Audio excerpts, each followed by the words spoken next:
అందరికన్నా ఖచ్చితత్వంతో సమాచారం అందించే ప్రయత్నం చేస్తా అని చెప్పి విజువల్స్ మీరు చూస్తున్నారు. ఆర్టీవీ స్క్రీన్ మీద ఎక్స్క్లూజివ్ గా మీరు చూస్తున్నారు. ఆంధ్రప్రదేశ్ ముఖ్యమంత్రి నారా చంద్రబాబు నాయుడు అక్కడికి చేరుకున్నారు. ఆయనకు ఘన స్వాగతం పలికేందుకు తెలంగాణ ముఖ్యమంత్రి రేవంత్ రెడ్డి అలాగే ఇతర మంత్రులు కూడా సిద్ధంగా ఉన్నారు. తెలంగాణ ప్రభుత్వం ఆయనకు వెల్కమ్ చెబుతోంది. విజువల్స్ మీరు చూస్తున్నారు.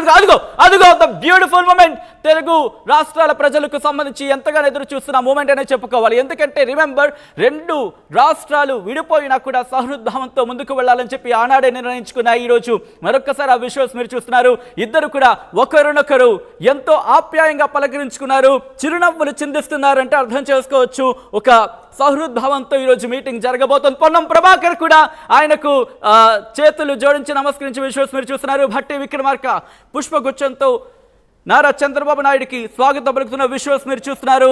అటు ఒక్కసారి రేవంత్ రెడ్డి అలాగే నారా చంద్రబాబు నాయుడు అఫ్కోర్స్ గురు శిష్యులు అంటే ఆయన ఒక సందర్భంలో కొట్టిపారేసిన సందర్భాన్ని మనం చూసాం. అయినప్పటికీ ఎక్కడ కూడా ఆయన గతంలో టీడీపీలో ఉండేవారు, ఆ తర్వాత కాంగ్రెస్లోకి వచ్చినప్పటికీ ఏనాడు కూడా తెలుగుదేశం పార్టీని కానీ నారా చంద్రబాబు నాయుడు కానీ విమర్శించిన సందర్భాన్ని మనం చూడలేదు. ఈరోజు బహుశా మినిస్టర్స్ కందుల దుర్గేష్ అనగానే సత్యప్రసాద్ విజువల్స్ మనం చూస్తున్నాం. దుద్దుల శ్రీధర్ బాబు, పొన్నం ప్రభాకర్ కూడా స్వాగతం పలుకుతున్నారు. విజువల్స్ మీరు చూస్తున్నారు. కరచారణం చేస్తున్నారు, ఒకరినొకరు నమస్కరించుకుంటున్నారు. బీసీ జనార్దన్ రెడ్డి కూడా అక్కడికి చేరుకున్నట్టుగా తెలుస్తోంది. విజువల్స్ మీరు చూస్తున్నారు. ఆంధ్రప్రదేశ్ ముఖ్యమంత్రి నారా చంద్రబాబు నాయుడు